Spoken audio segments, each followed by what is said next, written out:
Good morning, or good afternoon, as we are now. Thank you, Mimsy, once again, for a reminder of Marcus Borg's wonderful contribution. And let me express my very great honor at being here in this, not exactly chair, in this pulpit named after him, this preachment named after him. Thank you very, very much indeed. Yesterday we looked at the first half of Matthew chapter 21, and today we're going to look at its conclusion. So just for those of you who are new today, let me fill you in on where we got to yesterday in this exciting bat drama. Jesus comes into Jerusalem, deliberately enacting signs that identify him as the promised Davidic heir, the son of David, the one who was going to come in as a priestly royal figure. That's how the word Messiah was understood, a priestly royal figure who was going to come in and offer the definitive sacrifice following the example of Melchizedek. That was the widespread understanding of what would happen in the last Jubilee, which was roughly the period between Jesus' public ministry and the destruction of Jerusalem. Just to give you an idea that there was lots of public expectation around these things. So, he enacts the signs, and the temple authorities, who are not fools, come up to him and say, okay, we read the code, we know what you're doing, we know that you're enacting this Davidic material. Now, tell us, by what authority do you do this? And who has given you this authority? This is a very good question. This is the question that any sensible guardians of the temple should have been asking. Because they knew that the prophecies were that the temple would eventually be destroyed and that they should be awaiting the arrival of the messianic figure. They had to keep their watch out for all the charlatans who came in, traipsed in, pretending to be the one. In other words, they were asking Jesus the right question. And remember, he doesn't answer them by saying, well, actually, I am God himself and I gave myself my own authority. Why? Because that would instantly have set off their blasphemy alert, beep, beep, beep, like rather obviously, and they would have stoned him on the spot. Okay? He wouldn't have been able to get across what he was actually doing in being put to death if they had, as it were, been triggered into precocious enactment. He needed to slow things down so that they could learn what was about to happen. But also, because he was in fact who we have learnt he is, he knew that he should not break the law. In other words, he knew he should not commit blasphemy. He had to get them to see who he was. So he asks them the questions. He asks them the question about John the Baptist, and they then run away from that because they're frightened. They're put on the spot. Ooh, we'll get lynched if we answer that one. So he then makes it easy for them. He says, okay, let's see if I can get you into the position whereby you're going to understand me. So he asks them the parable about the son who said he wouldn't obey but then did, and the son who said he would obey but then didn't. And asks which one got it right. And they say, duh, the one who said he wouldn't but then did. In other words, they've understood perfectly well that it's what you do that matters, not what you say.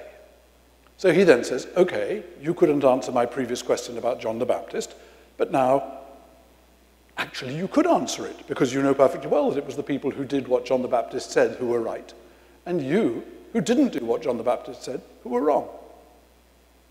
In other words, you've got to occupy the right space in order to be able to understand the answer. That's the point he's getting across to them. And now he's going to do something even more subtle, because he really, really wants them to understand what's going on and how not to be scandalized by it, even though he fears they will be. But this is not a rubbing something in your face parable. This is a, can I get you to see what's going on here parable? You can work it out for yourselves. So let's go through it now. Here another parable. There was a householder who planted a vineyard and set a hedge around it and dug a wine press in it and built a tower and let it out to tenants and went into another country. Okay, they would all have heard immediately what he was doing. A, he was talking about agriculture. They would all have known the basic rules about agriculture. Jerusalem was a city, but yes, it was in the midst of agricultural country, and all of them would have had interests in the good functioning of the agriculture of their country. These were not widely set apart as they are in many of our modern big cities, so that they wouldn't have an idea what he was talking about. But secondly, they would have recognized immediately that he was suggesting to them bits of the prophet Isaiah, where the Lord plants a vineyard. Actually, King David is the one who plants the vineyard, but the Lord has set it up, and then digs a wine press, and then, well, actually his son Solomon builds the tower, but the tower is the temple. They would have understood perfectly well that this was a reference to David and Solomon having set up Israel. No problem. So they would have heard both elements at the same time. They were not stupid. They understood the references, the allusions, in many of the same ways that modern kids watching, I don't know, Star Wars or The Lord of the Rings will pick up all sorts of allusions to other stories that they know about. They'll know the immediate level and the reference level. Okay.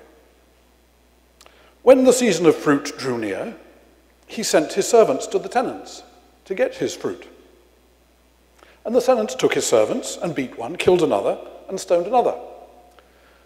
Okay, well, first of all, what is this owner doing, setting this whole thing up, and then being so foolish as to go into another country? Actually, it's asking for it, because you give the land to tenants, and you're automatically setting things up whereby they are hoping that you never come back. In Hebrew law, there was, and is to this day, something called the law of adverse possession. Have you ever heard of that before? Adverse possession means that if you occupy a property in defiance of the legitimate owners and manage to maintain your occupancy of that despite their legal protests against you for a certain amount of time, it could be 5 years, it could be 10 years, then you win. Actually, it's used in the modern state of Israel to justify the settlers taking lands from the Palestinians. But it's not a stupid law in itself, because it suggests that in ancient countries which didn't have a strong central state, the powers that be had an interest in keeping the peace. And if the legitimate owners weren't strong enough, actually physically to get back their territory, then probably it was in the best interest of everybody that there wasn't an endless squabble about the matter, but that after a certain amount of time said, okay, I'm sorry, we weren't able to protect your rights, they're the owners now. In a modern state with bringing in the National Guard and all that, this should not be an issue. But in the ancient world, the law of adverse possession was not an entirely stupid way of trying to keep the peace. But so an owner going into a foreign country was basically setting things up in such a way that, of course, the tenants were going to want to get hold of the property. That's what tenants do, particularly in a place where ultimately the law is in their favor. So, when the season of fruit drew near, he sent his servants to the tenants to get his fruit. Well, again, if you were an agriculturally minded listener, which they all would have been, you'd say, but that's a pretty dumb thing to do. If you send one of your servants to the tenants in the first year, there aren't going to be any fruits. I mean, not only are there not going to be any fruits, but the book of Deuteronomy says that you have no right to any fruits that there are for the first 3 years anyhow. So that's the law.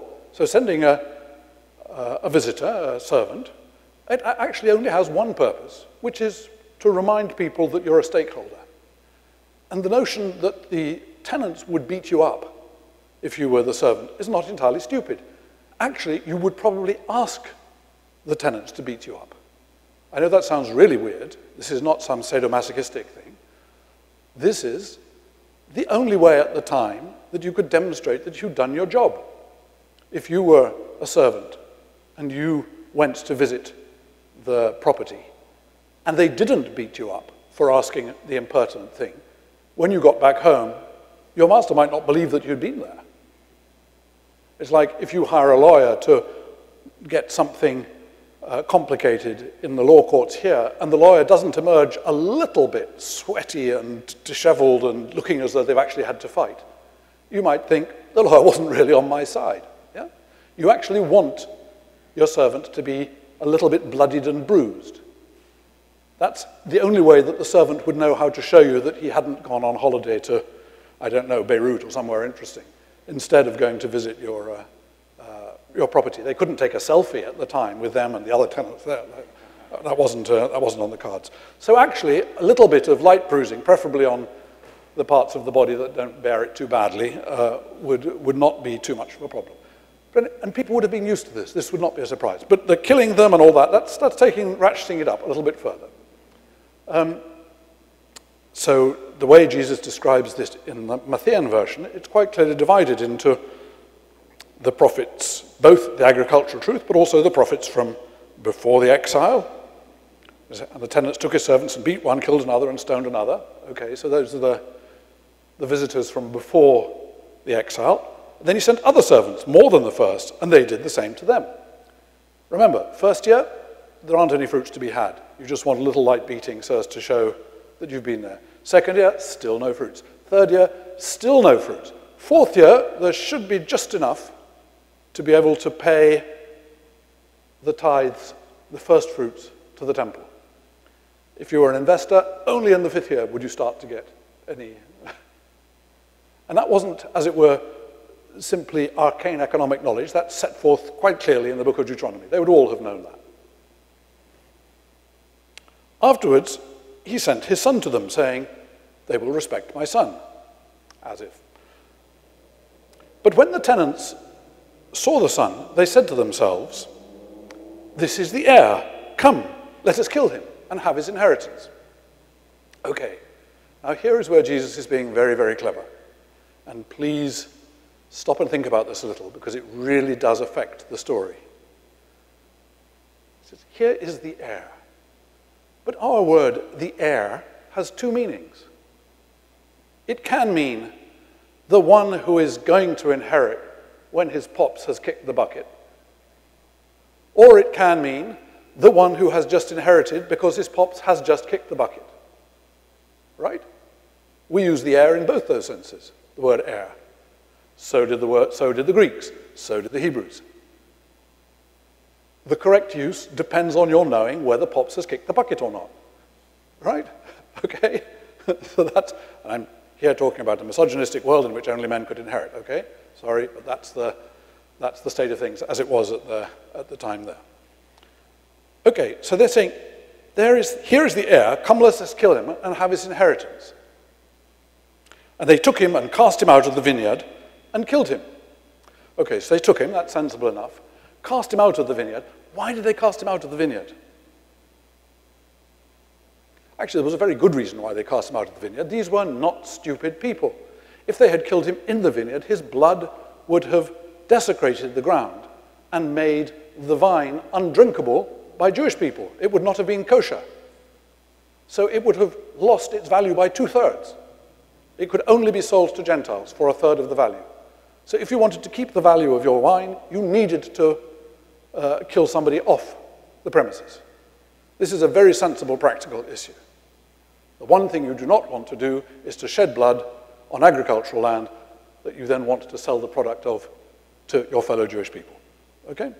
Quite simple. There is a perfectly sensible economic rationale for taking him off campus before killing him. So they do it.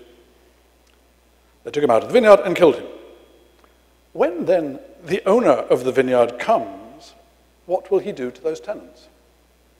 Okay, that's the question which Jesus poses to his listeners. But now let's stop and think a second. Before they answer that question, before we answer that question, we've got to answer the pops and the bucket question first. Do we think that those tenants were serious dumbasses who, faced with the prospect that the son's Pops was alive and might rustle up a militia, a well-armed militia in your country, to come and take back the property, would they really have been so stupid as to encourage such an act of vengeance? No, in all probability, they thought, aha, here's the heir, meaning he wouldn't have come, let alone alone, unless he was now the owner. If we kill him, there will be nobody else who has a right of property to this. And guess what? If we kill him without witnesses and off the territory, no one will know what has happened. And after a few years, people will say, but aren't you tenants of someone else?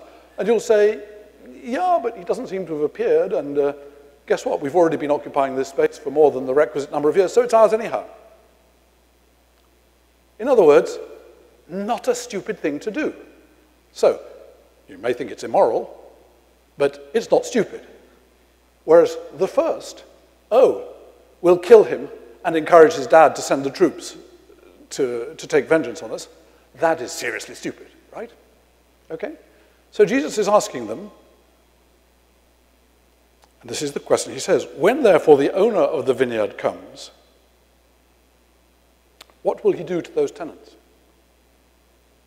Now, they are really going to have to think, because he has been putting to them a question about by whose authority he is doing this, and who gave him that authority. So now, he's turning it back to them. Was this person who is coming in acting on his own authority? And who had given him that authority?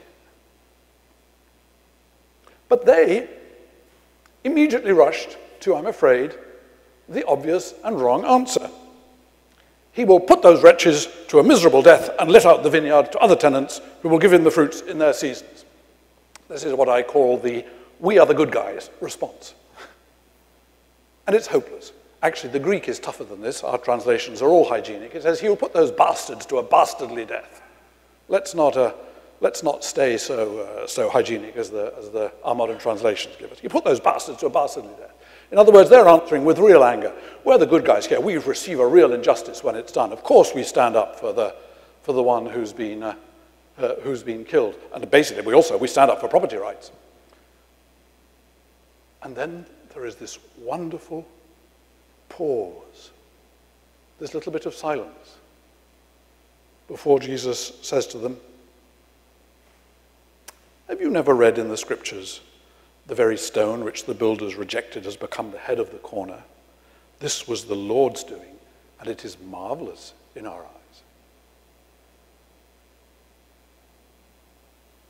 The first thing I want you to notice about that is Jesus is defending the murderous tenants. Unlike the other guys, he's saying he has no objection to the murderous tenants having killed the son. No objection at all. On the contrary, it's kind of what he expects. The son coming in, and if they kill him, then they become the owners. Actually, that's what he wants. He's not at all concerned about being murdered. That's one of the most amazing things about this parable. We read it entirely the wrong way around. We read it as though Jesus is using a story to blame some Jewish people for killing him. He's not. He's telling them a story, giving a sympathetic reading to the murderers. I repeat it to you, because we so very rarely hear these words in those terms. The very stone which the builders rejected has become the head of the corner. This was the Lord's doing, and it is marvelous in our eyes. Who is he quoting? Those who I asked yesterday will know the answer. David, thank you. It's part of the answer. He's giving David's interpretation of this parable. He's saying, effectively, you will be able to tell the real son of David because he will come in, he will allow himself to be murdered, and it's not because he wants to take vengeance on the tenants. It's because it's the only way they know for him to be able to give them the tenancy. But he then says to his listeners, therefore I tell you, meaning the ones who have given this purely vengeful response, the kingdom of God will be taken away from you and given to a nation producing the fruits of it. Because you will take vengeance against the killers. Your world is stuck in the world of tit for tat. You could not understand the gift that is being given to you. If you could understand the gift that is being given to you, you will understand that as the killers come to realize what they have done and how much generosity was being given to them, they will be forgiven for their murder, which was a small matter from my perspective, and enabled to begin to produce the fruits of the kingdom, of which they will be the owners because I have given it to them. Do you see that? It's actually completely the reverse of the normal reading that we're accused of, which stays stuck within the tit-for-tat, anti-Semitic reading. Jesus is saying, only if you step out of the world of taking vengeance for violence will you begin to be able to understand what is going on. Then it says, when the chief priests and Pharisees heard his parables, they perceived he was speaking about them. It's very interesting. In Mark and Luke, it said he was speaking against them. In Matthew, whose reading is much more subtle in this parable, they understand that he is asking them to occupy a space that they are unwilling to occupy, which is why they can't answer his questions concerning, or rather his answers concerning by whose authority. They know that he's got them in this place where only by occupying a different space than they're happy to occupy could they possibly understand the one who is coming in. And it says, but when they tried to arrest him, they feared the multitudes because they held him to be a prophet. In other words, they're back in exactly the space they were in when they refused to answer the question about John the Baptist. Now, what I want to bring out as I end this particular reading is what it means about what Jesus was trying to get across to them. He was nudging them into the position of understanding the one who is coming in, the Davidic heir, the one who you question whether I am he, is coming into a situation where he's perfectly aware that people will try to kill him. That is not a problem. He's the Son of God. Death does not run him. He is not concerned with moralizing about his killers, let alone exacting vengeance.